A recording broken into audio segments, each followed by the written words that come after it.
Hmm. Yeah. We're just welcome everybody, first of all. But while we're waiting for people to trickle in, we've got a little background music. Ryan and I are getting our thriller on here. Just A little something to get us in the mood. Yeah, yeah, yeah. Yeah. It's spooky we'll give it, season. We're gonna give it. It's totally spooky season. Love it. We're gonna just give it about 1 minute, folks, and then we'll Ryan and I will stop dancing around. But in the meantime, please join us in a little dance party. Yeah, totally. Also, while we're waiting for folks to, oh, good, everybody's already doing this. Some folks are already doing this. Oh, telling us where you're from. Nice to see you guys. Hi from New York. Hi from Madison, Wisconsin. Hi. Thanks so much, guys, for joining. Hi. Oh, this is great. Yeah. Ohio. Welcome from Ohio. Wonderful. South Carolina. Montana. Love it. I'm from the Great Northwest, too. We got someone from Danielle from Charlotte representing the South with me. Oh, yeah. Tampa. We've got a couple people from Tampa. Okay. Oh, hi, everybody. Shaking that groove State. thing in Washington State. I love it. Hey, Ryan, born and raised in Spokane, right here. Yeah. Washington State. Yeah. Represent. Love it. Great. This is awesome. Okay, well, we should get started because we're already 4 minutes in and we have a ton of stuff to get to. I've been looking forward to this one all year, Sam. This is my favorite one that we've ever done. So I'm just excited that you invited me to do this one with you. It is just such a blast. And so anybody that actually, we did the first version of this 2 years ago with a different set of monsters. We are bringing back a couple of the greatest hits, but we came up with some new monsters as well that we're going to talk about today. So let me jump in. We're going to do agenda and intros first, and then a couple of housekeeping items, and then we're just going to proceed. So first of all, I'm not going to read. I have to push this forward. Okay. I'm not going to read to you each of the names of these terrifying beings, but because we're going to cover each one individually. Yeah. And then I'll just quickly introduce myself and then allow my fabulous colleague to introduce himself. So I'm Samantha Lang. I'm the content director for Litmos. I've been with Litmos for, gosh, now probably close to 6 years, 5-6 years. And I come from a B2B tech marketing background for over 20. And I'm just absolutely thrilled to be a part of the Litmos team and to get to work with people like Ryan, who can introduce his fantastic self right now. Woo! So I'm Ryan. I've been with Litmos now. It'll be 4 years in about 2 more weeks. I'm a Litmos mentor, which is what we call our onboarding specialists. So when new customers purchase the LMS, they come to my team and we onboard you and we help you implement the software. So I just love everything about the LMS and helping people solve their particular challenges around training together. So I'm really excited about today and tackling some of these monsters that I see every single day. In different forms and fashions with the people that I help. Yeah, and that's actually a really good point, Ryan, before we get started, is that, yeah, Ryan deals with, we're having fun with, some common issues and by turning them into monsters, but these are real issues. So yes, it's fun and it's just a delightful way to talk to these issues, but these are real things that our customers do see, as Ryan well knows, on a daily basis. And so I'm sure if our customers do, I'm sure we have a bunch of customers on the meeting today, but if you're new to Litmos, I'm sure if you're an L&D pro or if you're just headed up with doing a training initiative, that you've probably seen some of these little characters lurking about. So quickly before we jump in, the usual housekeeping. Yes, this is being recorded. Yes, the link to the recording will be made available to you. And please feel free, as many of you are already doing, please feel free to just chat in while we're going. And we may or may not address like in the flow of Prezo, but we'll definitely get some time at the end to try to address questions and comments that came in. So I think those are all the housekeeping items. Yeah. So, okay, Oh, Ryan, and don't forget, we've got those new emojis, those reactions that people can send in. So on your little status bars, there's a place, I believe it's a purple icon that you can click and send reactions. So yeah. It's a turquoise. We were told by our producer that it's a turquoise icon with a smiley face or something. Feel free to use that. And then, you know, like Sam said, put anything in the chat that you'd like. Any questions we'll try and take in the flow. If we don't get to them for any reason during or after, then we'll answer everything that we missed in an email. Yeah, and then I'll hopefully remember to do a reminder on this at the end, but we are also offering as just a takeaway gift for being here with us today. We have an infographic that has not only these 8 monsters, it has the original set too. So I think there's a total of 12 or something like that. But anyway, that's just a free download, a PDF, and it's fun if you want to like share it with your team and kind of get some giggles this in spooky season. So, okay. And that's in an area called related content in the On24 interface here. You can go find that in related content and go download that and print it out, have some fun, print it in color. Okay. Here's our first. Oh, yes. Tell me about this guy, Sam. Well, so the Frankenwein, this is because we have kind of variations on the theme of like sort of disruptive people. The Frankenwein is unique is in that the Frankenwein, he complains directly to like the L&D department or whoever's setting up training or departmental training, what have you. This person is going and they are just saying like they don't, you know, it's not rewarding, it's not interesting to them, it doesn't help them in their job. They just are not. They find every reason not to think that it's helpful to them. And I think, well, Ryan, I know how we're going to propose that you fix this, but I mean, do you see this on a day-to-day basis as a Litmos mentor? I hear about it every single day because a lot of people, when they come to Litmos, it's because they've been using a legacy system that more than one user has been complaining about. Whether it's the training or the platform itself. There's usually a lot of complaints because everybody has opinions, and that's okay. I think that the most important thing to remember when we have people like this, which as trainers we all do, as L&D professionals, we have people that like to make their opinions known.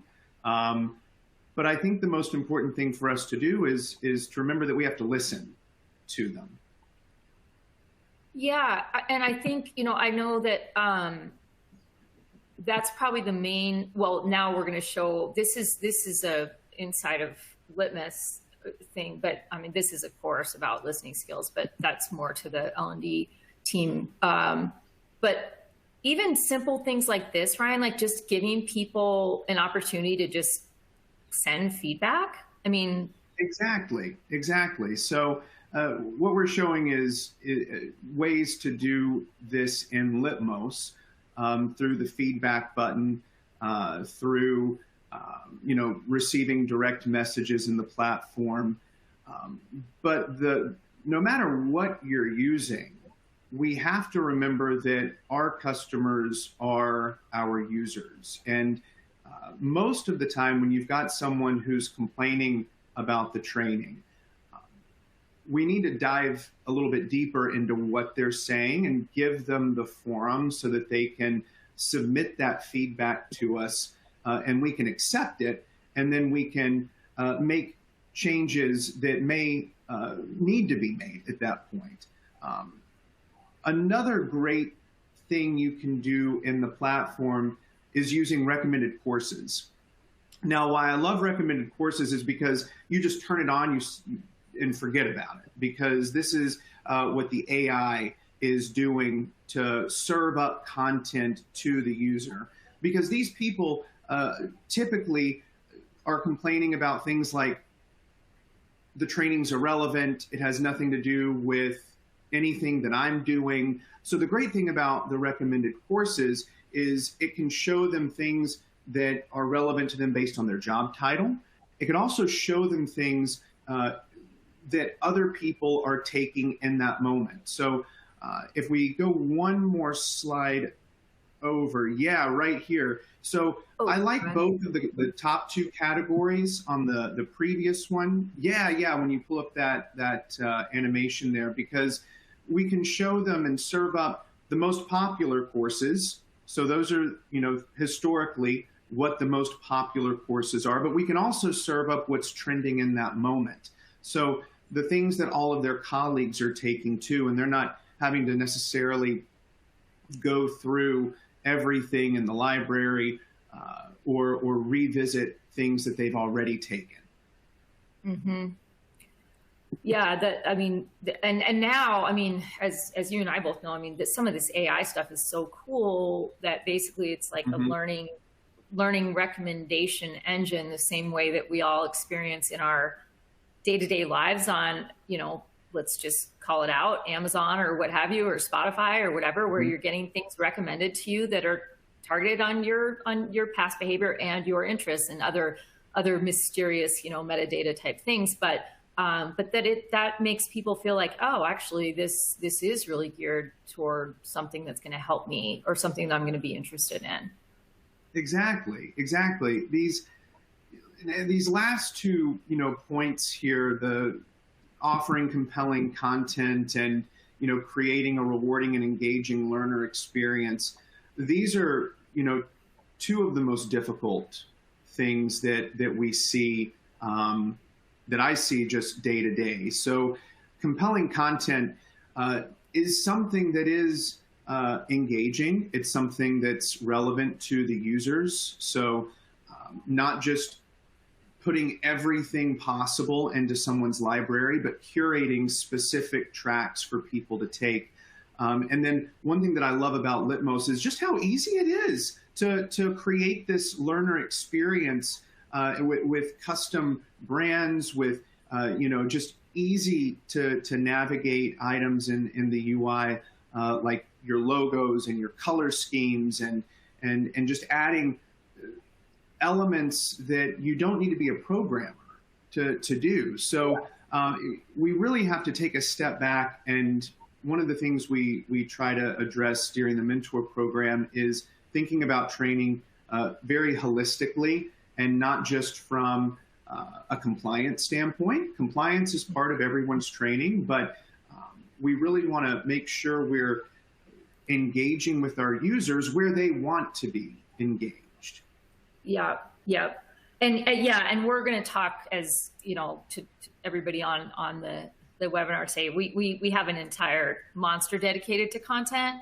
And that comes at the end, but we will talk more about that because it's such a hot topic, and it is, kind of as Ryan's saying, it's one of the most, it's the fuel that runs your LMS. If you're, whether you're creating it or curating it, it's probably the most time consuming and probably the most stressing to everybody is how, how do we make or buy our content? Okay. I know I've got to keep. Here we go. The bride. So we just had Frankenwein. Well, this is his loyal wife.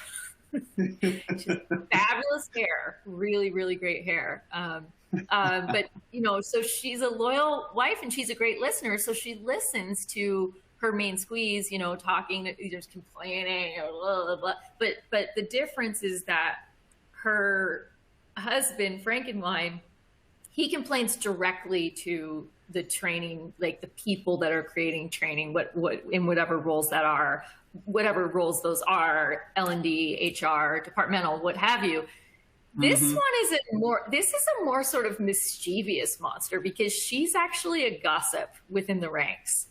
So, you know, she goes around and just complains, you know, to not to the people that are actually creating the stuff, but just to other, you know, people like us who are being told to go take training. And she's the one that's just saying, oh, it's a waste of time and don't even bother doing that. You know, you don't really have to do that. Nothing's going to happen to you if you don't do it. And our suggestion, and Ryan, you're going to take this one, but, you know, it's like if people actually start to see the value for themselves, they would tune out the Bride of Frankenwein so fast. It'd be like, yeah, great, you complain and you tell me that it's useless, but I'm going to go ahead and do it. Exactly. And, you know, without belaboring the point, I think that when you get buy-in from the Bride of Frankenwein, when you get buy-in from Frankenwein himself, that's what helps you overcome these objections that these users have. So again, it all comes back, in my opinion, to listening to what people are saying, whether it's about the content you're serving up, the experience they're having in the LMS, addressing the concerns they have, but ultimately working with these people who may not see the value in the training, helping them realize what the value actually is. And a lot of times, like I said, that's a two-way street between us as L&D professionals and the users themselves. We need to listen to them as much as we expect them to listen to us. Yep. Okay, I am going to jump here to this scary little fella.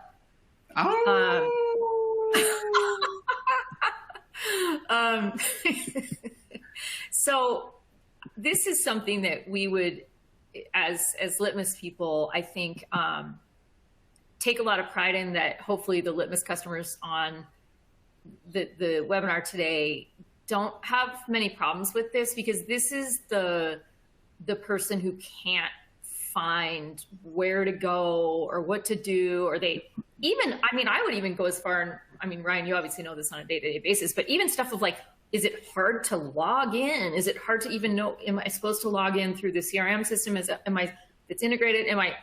Where am I supposed to go? Or am I supposed to go dig through my emails to find some link to courses that I'm supposed to do, but I can't remember, that was last week, and you know, all that kind of stuff. It's just difficult. And the Werewolf is always saying, where do I go? And once I log into the system, is it hard to find stuff? Is it, you know, do I have to go navigate my own path, or is it assigned to me? All of that, you know, is with the Werewolf is haunting people. I mean, how many times have we all sent an email to someone and they've said, well, I didn't get that. Like, what email? What instructions? Right. What did you ask me to do? So I think that really sums up who the Werewolf is. It's the person that has to have every breadcrumb laid out exactly in order so that they can access the things that you need them to.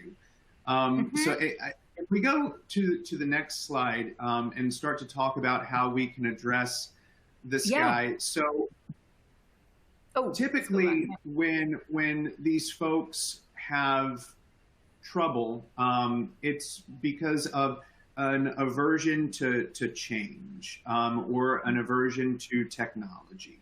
So obviously when folks come to me, it's because they've changed LMSs or they've just gotten an LMS, and we've got people that are just naturally resistant to that. Understandably, I'm a little resistant to change too. But we have to understand that and give them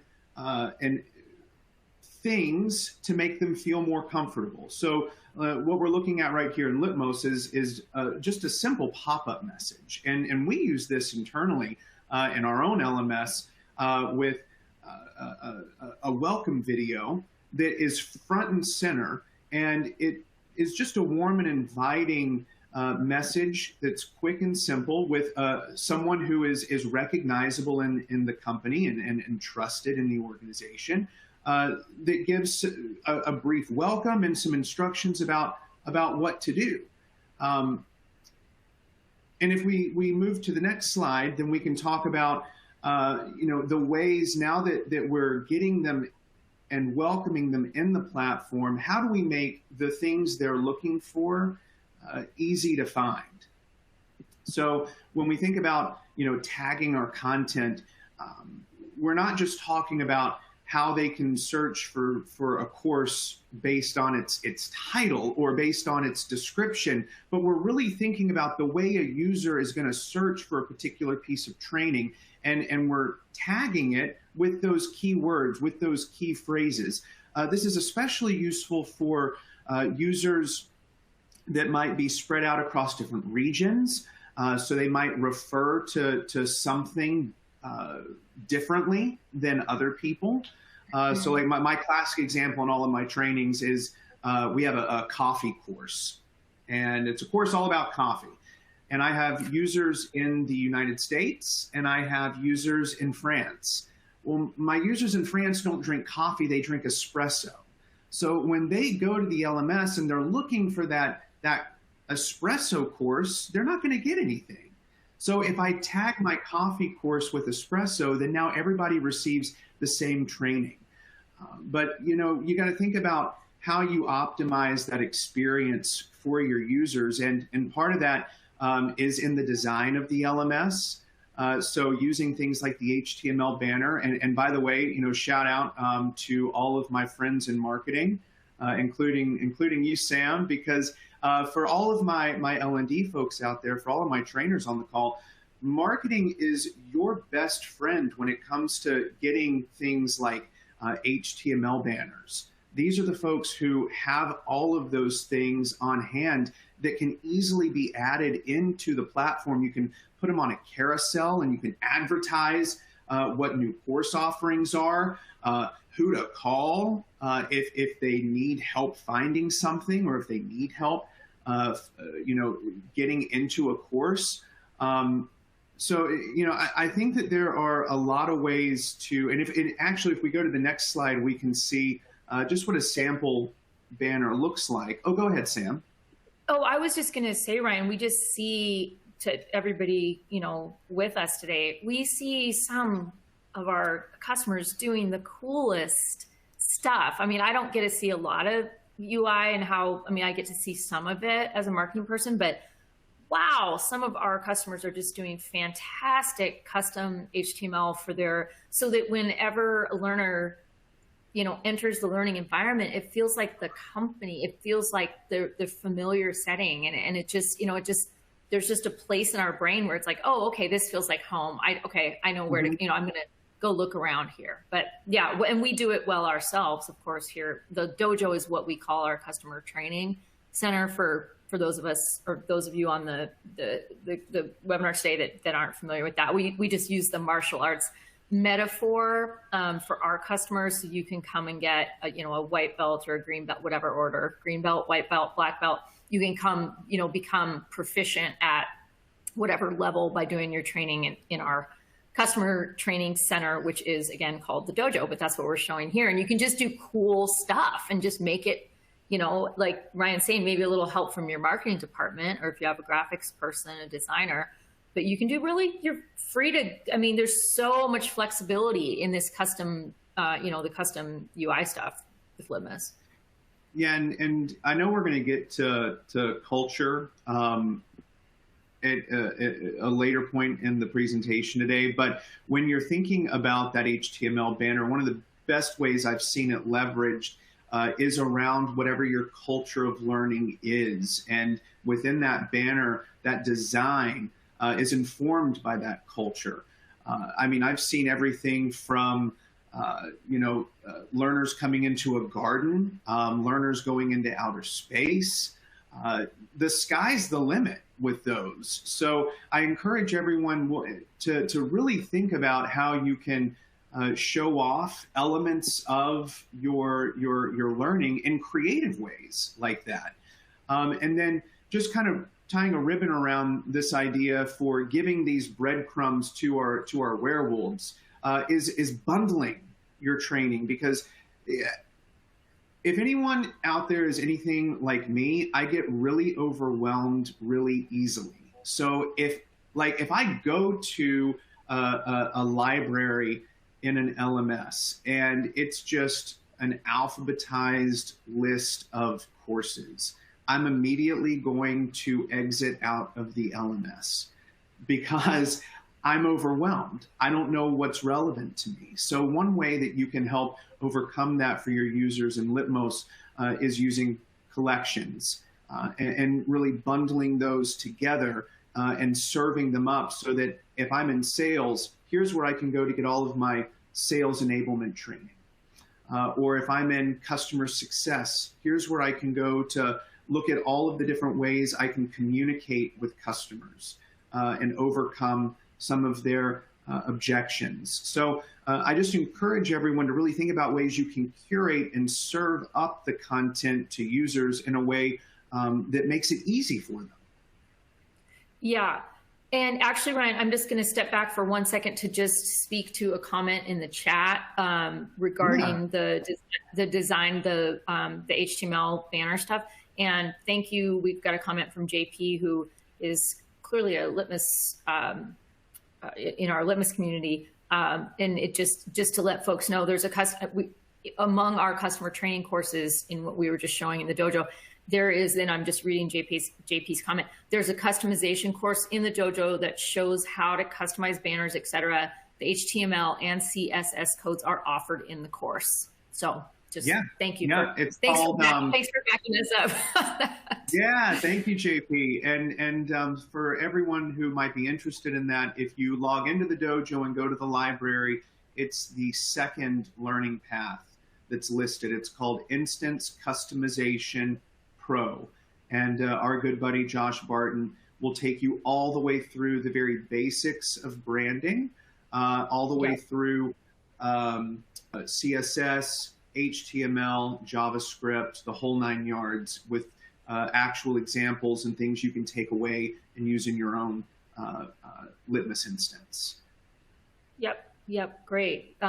Okay, I'm moving us along, Ryan, because we still have a ways to go and we just have tons. So, okay, first of all, for everyone here with us now, both Ryan and I are terrified by Lenny Wise the Clown. We're genuinely frightened of this little cartoon.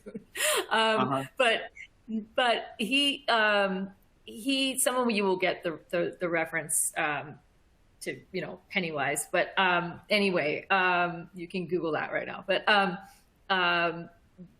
Lenny Wise, he's got a lot of antics, and whether it's the red wig or the painted on smile or the red balloons, this is the learner that wants to distract. I call it the distract and disappear. So distract first, I'm too busy, I can't do it, I'm not, and then just go invisible on you. And so, there's ways to bring Lenny Wise.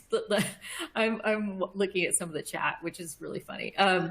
But there are ways to bring Lenny Wise back into visibility and to stop the antics. And even, with your what I'm calling frenzied learners, these kind of people that are like, no, I can't, I've got too much. No. And I would say that, for these learners, this is where mobile, super visually engaging, obviously video based, people, micro, where people, you can get the training to the Lenny Wises out there without making them go invisible again. And just to piggyback off that, because I know we want to keep things moving right along, I recommend, and what I see a lot of customers using right now is TikTok format. So we are talking 30-second, 60-second, video pieces that are quick for them to see, easy for them to access, especially, folks in the organization that are, millennials or Gen Z. Like, this is what we are accustomed to seeing. This is what we're used to. So mobile first, bite-sized formats that we can consume anytime, anywhere. Absolutely. Yeah, absolutely. Okay, I'm going to jump to another one of our new, Lennywise is a new monster. This is another, oops. Oh, sorry. Watch out. So Wednesday, I laugh every time I see this one. I know. Well, and we got away with, not having copyright infringement because we spelled Adams with one D, not two. So we're in the clear here. But so, as you can see in the slide that, this is the 4 days a week, this little darling is at home. And then 1 day a week, it happens to be Wednesday, that she comes into the office and she's just, moping around, and other people are upbeat and they're excited about the company culture. They're excited about the training culture, perhaps. And this is just the energy vortex character. That it's a little different, because I know it kind of sounds a little bit like Bride of Frankenwein, but this one's different because Bride of Frankenwein is a social butterfly. She's a gossip. She's talking to whereas this is the antisocial version of, the person that just crosses their arms and rolls their eyes on meetings and just, that they don't talk a lot. It's just sort of just a bit of a stink bomb of energy, that makes people on a team feel like, well, do I really have to interact with Wednesday? Well, our proposition to that would be, well, at Litmos, in our course catalog, we have fantastic team building courses. We have courses on, I love it. Somebody just said in the chat, I used to be a Wednesday. Oh, that's hilarious.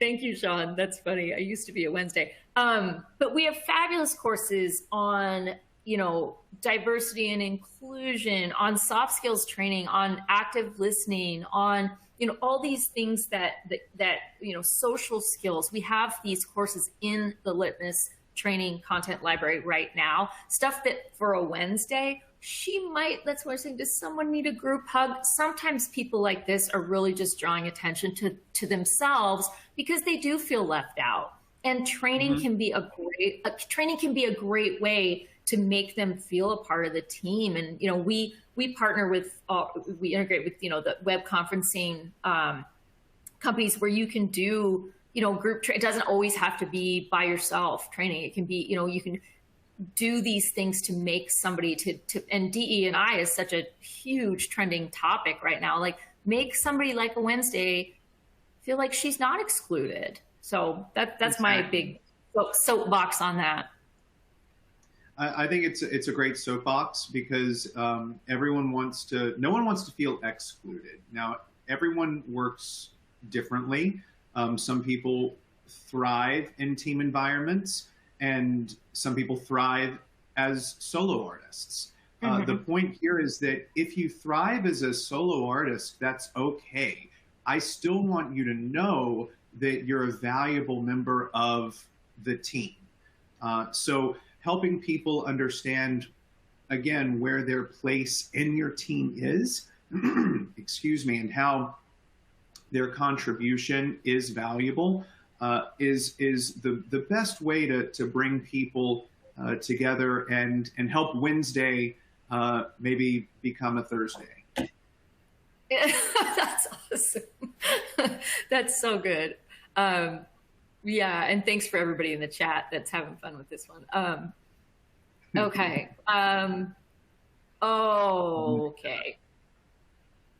The cultured vampire. So, this, again, there are variations on this theme of like people who are disruptive to building a really strong learning culture. And, we've had Bride of Frankenwein who does it through, she's a talker and a gossip, and then the Wednesday Addams that we just did, who just is just a sulker and a moper, and it just drains everybody.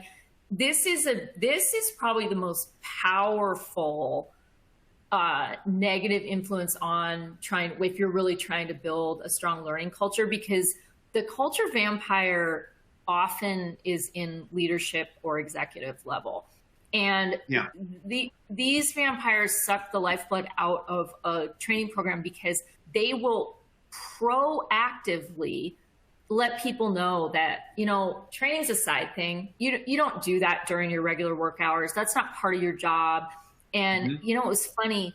I got some feedback that the pandemic and, from mid 2020 until just not that long ago, that people were relieved because they were at home versus being in an office and having their local culture vampire lurking over their shoulder.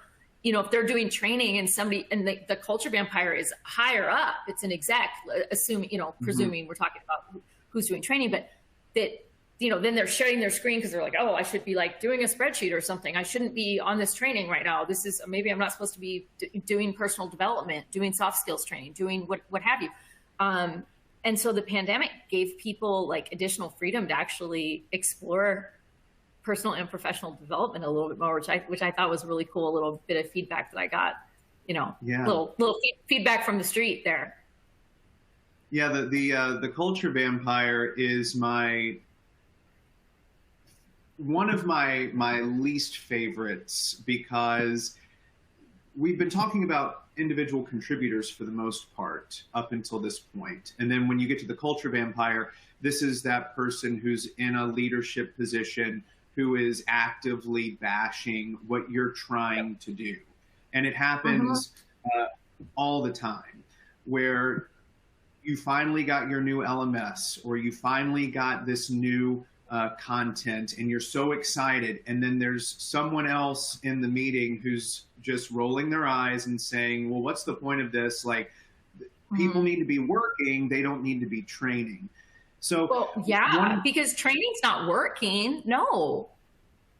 Exactly. And so that's part of, adjusting the culture of learning at your organization. And this is not easy. This is not an overnight thing. But one strategy that I've seen work really, really well with my customers is using the data, which is exactly what we're talking about here on this page. Because in my experience, most of the culture vampires are very data-driven people. They're very productivity-driven people. So when they're saying training, don't waste time on training when you could be working, what we have to do is say, okay, I hear you. You want us to be more productive. So let me show you how the training makes our people more productive. Yeah, it's so funny. I don't know if you're looking at the chat, Ryan, but we have a comment here from JP that says, no support for training, yet they expect people to excel in performance and innovation. And it's like, well, how do you, you just expect people to just do this on their free time on Saturdays? Or, it's like, no, we know this very, very well at Litmos, but it's like, if we talk about, people and performance, and obviously, people drive a company. You can talk about numbers all day long, but people drive a company. And if you're not going to enable them to develop and continue to, this is great. I love the comments, to develop, to actually evolve, because things, especially in technology, those of us in the technology world, and actually the whole world is technology right now. So I shouldn't even say that. It's not just we in the software space, it's the whole world is technology. And, we've seen, any kind of job function has been dramatically affected by technology, and people need to be trained on it. They can't just, expect, I don't care what industry you're in, if you're in manufacturing, if you're in, automotive, if you're, name your industry, people need to be trained to continue to be highly proficient in whatever role that they do. So yeah, there's another Exactly. soapbox, but yeah. Well, and it goes beyond training. In my opinion, it goes beyond training for proficiency. It should be training for empowerment. So training Oh, shouldn't necessarily, in just my opinion, only be yes. concerned with how to make our people more productive in their tasks. The training that we deliver should also have an empowerment aspect to it, where we're helping people develop personally. We're helping people become better people or smarter people, or we're just helping them become more accepting people. So remember that Yeah. it's not just the hard skills that we need to train our people on. We need to help them train in these soft skills too. Oh, well, I mean, and you know, for everybody listening to us today and with us today, I mean, some of our very most popular courses, because of course we see the data, are some of our very most popular courses in the Litmos training content library are around soft skills, things like the DE&I collection is huge.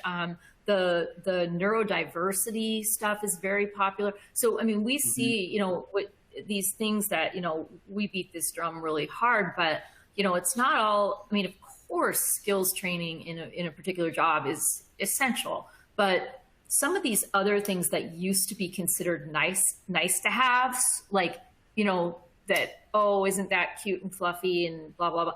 No, I mean that some of these things are absolutely essential to you know, training people on things like as we were saying about Wednesday Addams, training people on things like active listening and compassion and team building and, you know, empathy. I mean, the really valuable things in the workplace, which just didn't used to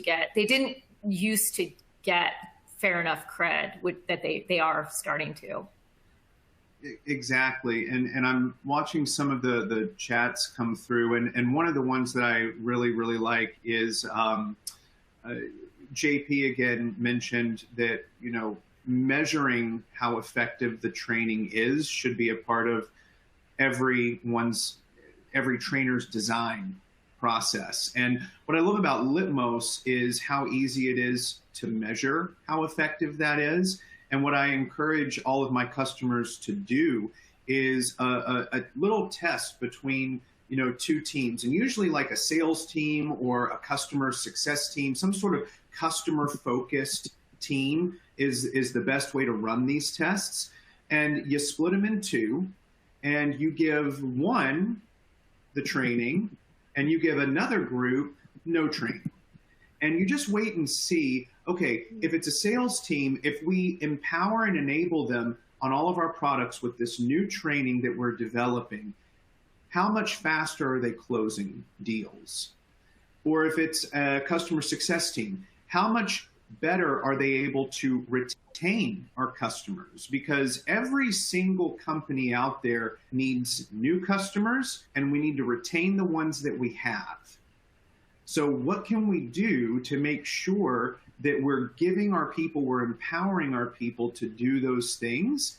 And then you've got the data in Litmos to say, well, who did the training? And then you can look at their productivity metrics and start showing people like the culture vampire how valuable the training actually is. Again, that's not something that's ever done overnight. And most of these things that we're talking about can't be done overnight. They take planning and time, but they're not insurmountable. Yeah, yeah. And so I'm going to bounce off one of the comments in the chat that's going to push us right to the next monster. And the comment, I hope I'm not going to mispronounce your first name, but Hatham, hopefully I'm not mauling that. But the comment is that fear of change is mostly the case. It's working the way it is. So why change? So this is the idea of fear of change. And I think that is actually the perfect segue into this guy. My favorite. I mean, he teed it up for us, and I'm assuming it's a he. They teed it up for us, but and I'm going to have to just give a shout out to my beloved colleague here that this monster is actually this is Ryan came up with this guy because he deals with it every day. So I'll do a brief, but then Ryan, you get right into it. But basically this is the person who wants to kind of stay stuck in time. This idea of fear of change that was popping up in the chat. That wants to maintain their learning data in a spreadsheet. And oh, by the way, this spreadsheet is only controlled by them. Nobody else can add to it. And it's this idea that Ryan, when Ryan introduced this idea of the dirty data demon, try to say that 10 times fast. To me, he said there's also this idea of job security that you're gonna secure this like infinite job security if only you are the one that has the data.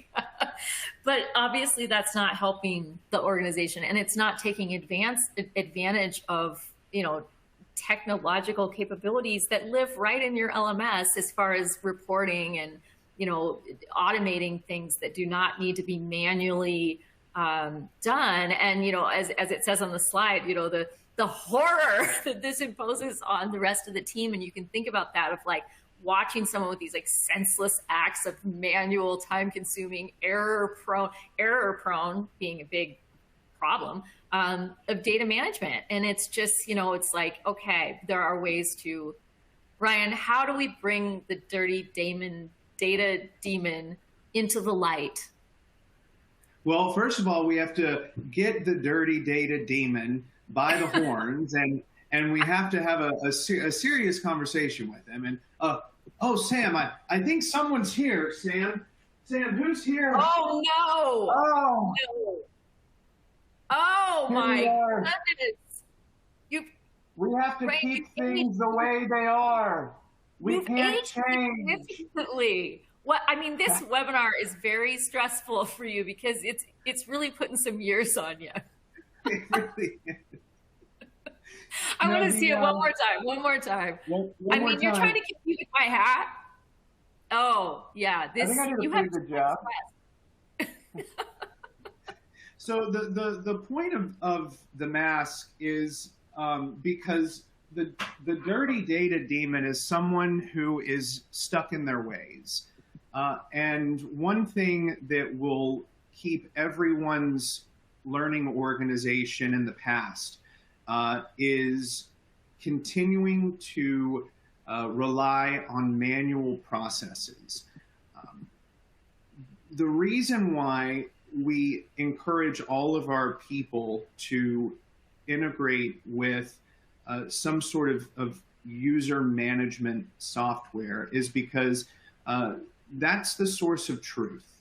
And when you're able, as an L&D professional, to automate manual processes, then you're able to focus on really what one of the major themes of this webinar has been, which has been the content and developing the content, developing the experience. I've had people come to me in the mentor program who are spending 4 to 8 hours every single week just maintaining and uploading spreadsheets of user information. So a couple of things are wrong with that. First of all, you're wasting your time on something that can be automated, and you're unable to spend it on creative things that will make your users' experience better. You're also running the risk of all sorts of security things these days.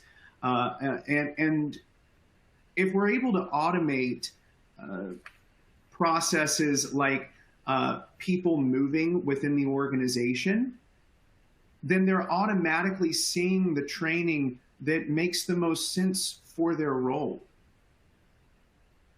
Yeah. Well, this is fantastic. I'm going to keep moving, Ryan, just because we've got one more monster, and then we want to take a quick poll. And then I would love to just maybe bounce off a couple of the comments in the chat that we haven't addressed yet.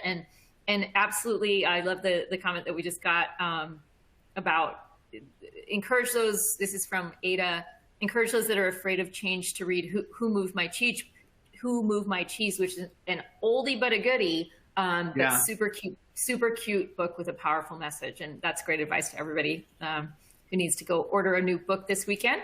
Okay, so. Oh, I love this last guy because it feeds into, you know, what we've all been, what we've kind of been like skirting around the whole webinar anyway, which is, what are you at? What is the content? What are you actually delivering to your users? So, Sam, I'll let you kick us off here.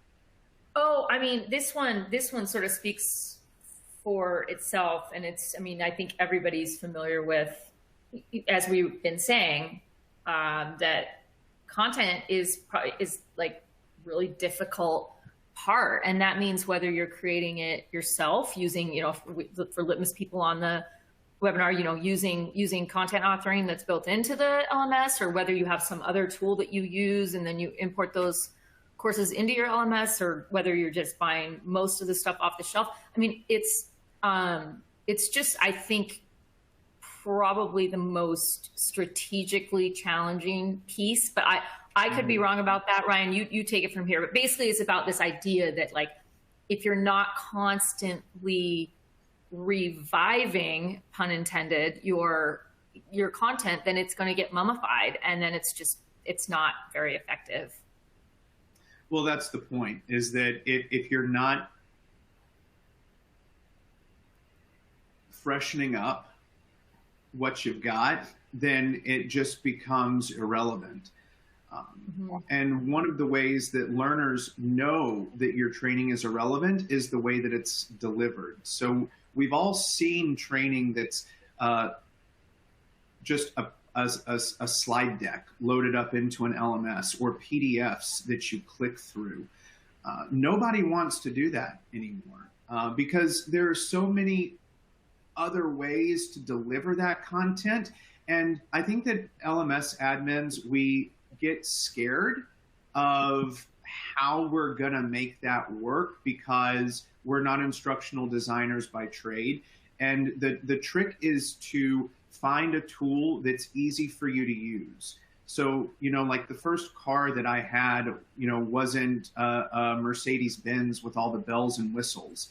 It was a Toyota Camry, you know, something that was easy to learn, fun to drive, safe and reliable. So I encourage everybody to think about what sort of content author tools are out there that you could use.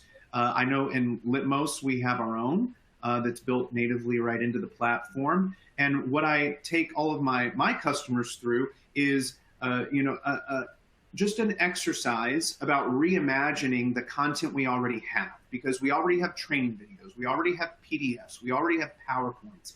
We can reimagine that exact content through a content author tool and deliver it to a way that feels updated, refreshed, and relevant. Wow. That is really cool. And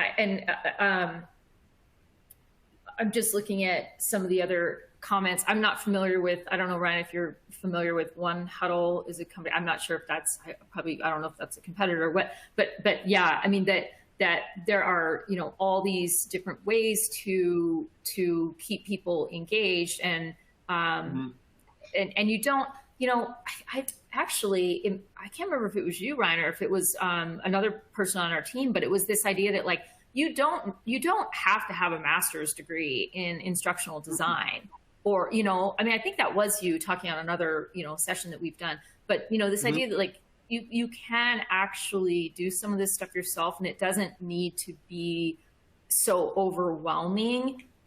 If you do have a strategic, I think that's the key part, is like to have the first point here of, like, create a strategic plan of what, you know, what are we building this quarter, or what are we putting out, or what, and probably more importantly would be to start from the end and say, what are the outcomes we're trying to get? Precisely. And then build from there. Precisely. It's funny to me because now that I've been in my current role as a mentor for 3 years, nearly 3 years, I've really seen an evolution in customers. The first customers that came through And whether it was because of the pandemic or not, I'm not sure. But the first customers only purchased the LMS. That was it. And they, would upload their PDFs, and they would upload their PowerPoints, and that was it.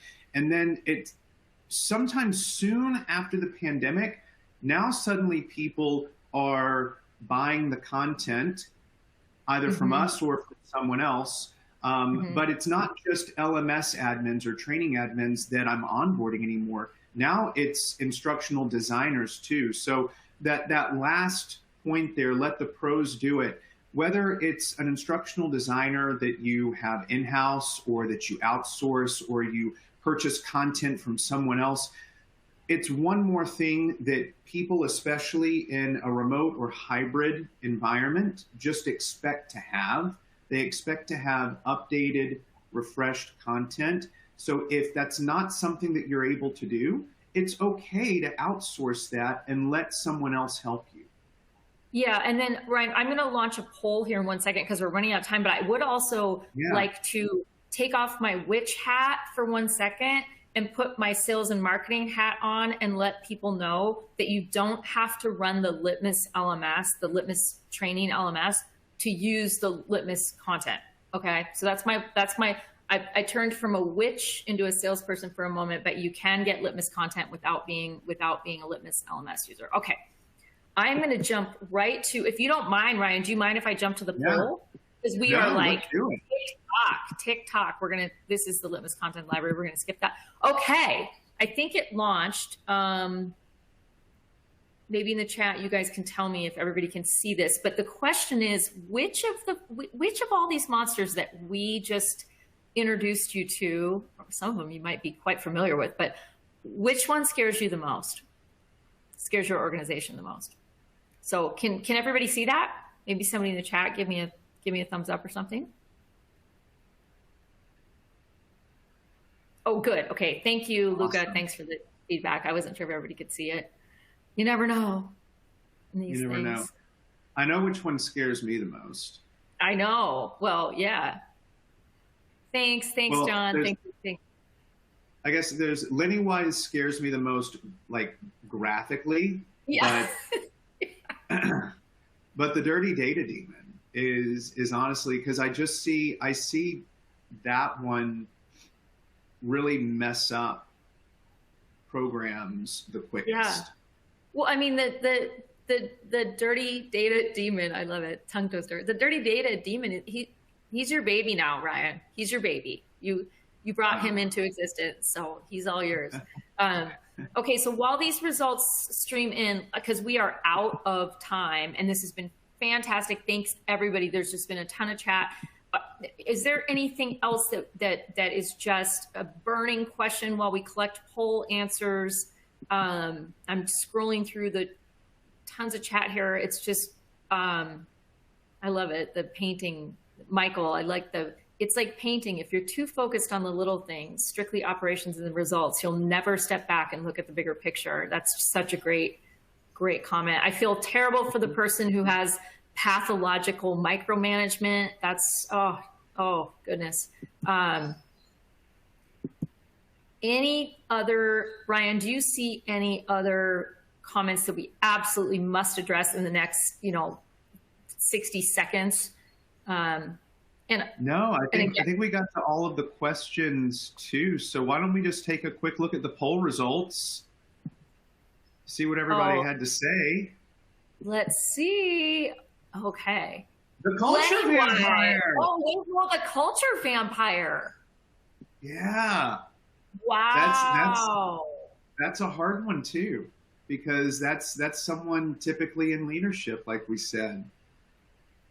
That is interesting. So, and again, just to reiterate, and we're going to have to drop off, but 53.7% voting for the culture webinar. And thanks for all the nice comments, everybody. If you have to drop off, thank you. I see you in the chat. Yeah. It's all about what we were saying. Unfortunately, sometimes we have to speak a different language. And if that language is ROI, And if that language is numbers and saying, you know, here's the direct correlation between training and performance, or training and outcomes, unfortunately, that's how you slay, I should say. That's how you slay the culture vampire. It's right. It's garlic. It's garlic to the culture vampire. Exactly. Exactly. I couldn't have said it better myself, Sam. No way. You're smooth with the words. But okay, we have got to go. And thanks everybody for all the great interaction. We cannot thank you enough for participating with us on these things. Be in touch, and we are always here for you. You know how to reach us. We didn't put all our social media stuff up on this page, but go to litmos.com and reach out, and we're here. So Ryan, any closing words? I hope everybody has a safe and spooky season. Oh, someone wants the music on the way out, Ryan. Oh. Let's see. Oh, great. All right. Thanks. We'll keep it live for a second while everybody logs off. But thanks so much for being with us.